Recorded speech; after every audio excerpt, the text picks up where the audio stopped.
السلام عليكم. خلع مفصل الكتف مشكلة بتواجه ناس كتير جدا، خاصة الناس اللي بتلعب كرة طايرة، كرة سلة، الناس اللي طبيعة شغلها بشكل عام تكون في حاجات عالية، فبالتالي حصل لها كدمة او لا قدر الله اي حاجة سببت ان الجزء ده يطلع من مكانه، او زي ما انت شايف في الصورة ده. هكلمك ان شاء الله النهاردة عن الاعراض والاسباب وازاي تحمي نفسك، وافضل تمارين تعملها باذن الله لو لا قدر الله حصل لك خلع في مفصل الكتف. معاك دكتور احمد هشام، دكتور علاج طبيعي. ولو انت اول مرة تشوفنا ما تنساش تعمل لايك وسبسكرايب للقناة وتفعل الجرس علشان توصلك الفيديوهات اللي بنعملها باذن الله على مدار الموسم. اضافة ان في قناة لتحليل المباريات تقدر تتابعني عليها هناك باذن الله، واكونت الانستجرام تقدر تسالني وهحاول ارد عليك باذن الله في اسرع وقت. شوف الانترو وتعالى بقى نتكلم عن كل حاجه تخص خلع مفصل الكتف او ديسلوكيتد شولدر.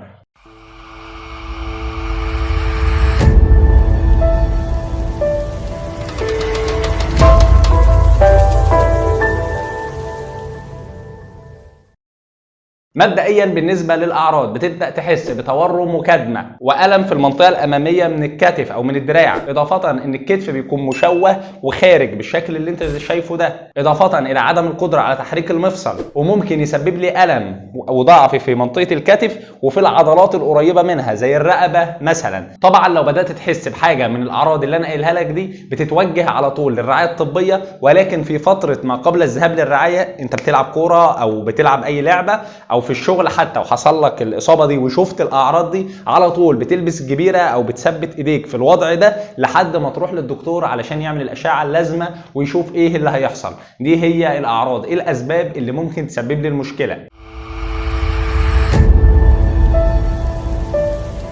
اولا لازم تعرف ان مفصل الكتف من المفاصل المشهور جدا والوارد ان اللي يحصل فيها خلع. ليه؟ لان الكتف ببساطه بيشتغل على انه يتحرك في كذا اتجاه، قدام، جنب، فوق، وهكذا. بالتالي الحركات الكتير دي بتدي فرصه اكتر ان المفصل يحصل فيه خلع. فمثلا ممكن يكون حصل لي كدمه او ضربه مباشره على كتفي، لا قدر الله مثلا حادث سياره فحصل كدمه مباشره على الكتف، او وانت بتلعب، او لا قدر الله خناقه حتى حد نزل بعصايه على كتفك بشكل مباشر. دي اول نقطه. النقطه الثانيه ان يحصل دوران شديد قوي في مفصل الكتف، لفه كبيره قوي سواء لجوه بالشكل ده او لبره بالشكل ده. اللفه الشديده دي او اللفه الشديده دي لو كانت بقوه اكتر من اللازم تبدا تحصل لي خلع في مفصل الكتف. او مثلا بتلعب كوره مثلا واتزحلقت وقعت على دراعك بشكل معين، او اتزحلقت وقعت او مسكت في حاجه كانك اتشعلقت فيها بشكل مفاجئ، كل ده ممكن يحصل لي خلع في مفصل الكتف.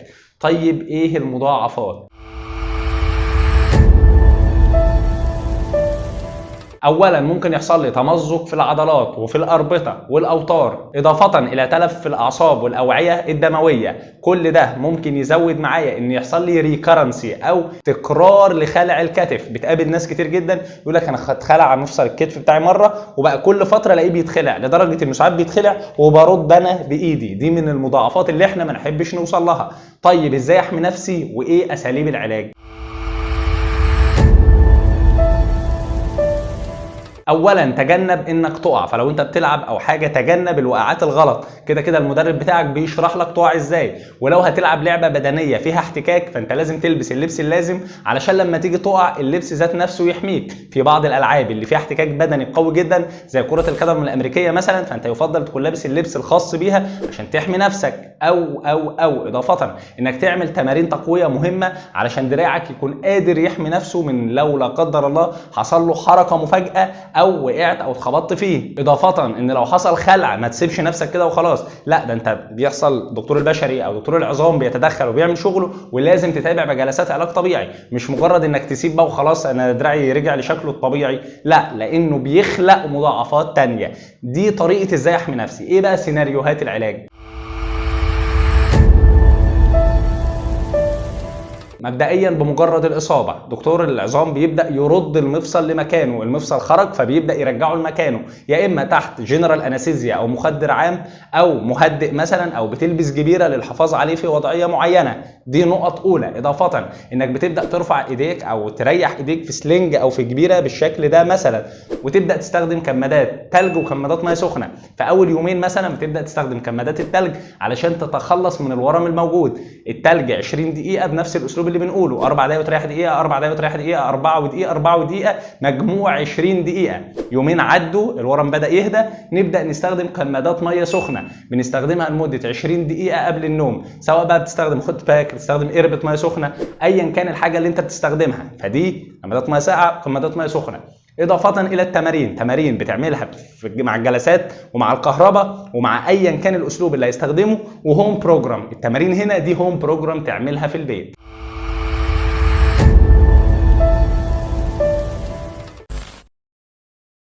مبدئيا بالنسبه للتمارين، بتنام على ظهرك بالشكل اللي انت شايفه ده، بتجيب بقى عصايه او حزام او ايا كان الحاجه، وتبدا ترفع ايديك الاثنين مع بعض بالشكل ده. الفكره كلها ان الايدين يترفعوا مع بعض، ايوه بالشكل اللي انت شايفه ده بالظبط. وبتبدا تعد 12 عده على قد ما بتقدر، بتحاول تجيب اخرك بالدراعين مع بعض. في الاول بيكون الموضوع صعب، ولكن بعد كده بتقدر تجيب الرينج كامل او توصل لحد الاخر. الموضوع مش صعب، الموضوع بسيط بإذن الله، بس محتاج واحدة واحدة ومفيش أي مشكلة.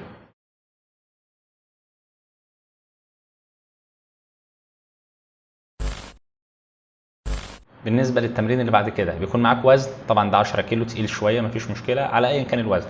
ممكن تجيب إزازة لتر أو 2 لتر أيا كان. أيوة زي ما أنت شايف كده بالظبط، 10 عدات. قدرت توصل ل 12 مفيش مشكلة، مش مطالب منك إنك تجيب وزن كبير. خد بالك إن الموضوع مش سهل. التمرين اللي بعد كده، بنخرج ايدينا لبره، المره اللي فاتت كان لجوه، ده لبره. طيب انا بلاش ابدا بوزن، هبدا ان انا اعمله على الحيطه. وخد بالك من اتجاه الدفع او اتجاه الزق لفين، بالشكل ده. تبدا تزق لبره، بتزق في اتجاه الباب 3 ثواني مثلا، وبعدين تريح شويه، وبعدين تزق في اتجاه الباب 3 ثواني وتريح، وبعدين 3 ثواني وتريح. بتعمل الموضوع ده 10 مرات.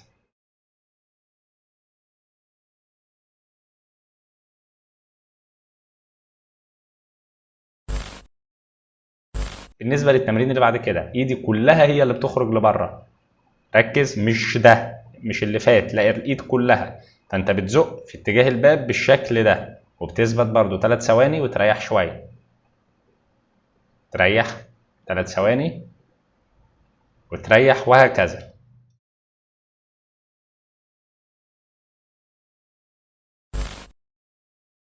بالنسبه للتمرين اللي بعد كده، وهو انك بتعمل ضغط على الحيطه بالشكل اللي انت شايفه ده، بتروح وبترجع، بتروح وبترجع، وبتعمل الموضوع ده 12 مره. بتعمله 12 مره 3 أو 4 مرات في اليوم.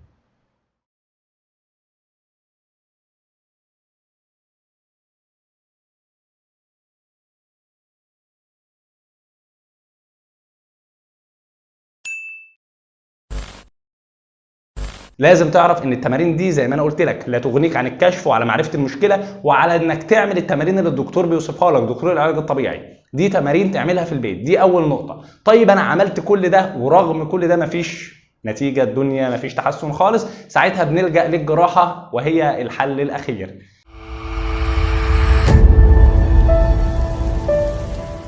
نهاية لو وصلت لحد هنا ما تنساش تعمل لايك وسبسكرايب للقناه وتفعل الجرس علشان توصلك الفيديوهات اللي بنعملها باذن الله على مدار الموسم. كان معاك دكتور احمد شامل، دكتور علاج طبيعي وخاصات تغذيه علاجيه. ما تنساش تتابعني على الانستجرام واسالني، هحاول ارد عليك باذن الله في اسرع وقت. اضافه ان في مركز تم افتتاحه باذن الله، هسيبه لك تحت في اكونت الفيسبوك، تقدر تتابعني هناك وتشوف النظام، ولو هتقدر تشرفني مفيش مشكله، لو مش هتقدر وعاوز تتابع معايا اونلاين في الانستجرام تقدر تتابع معايا باذن الله. بس كده، سلام عليكم.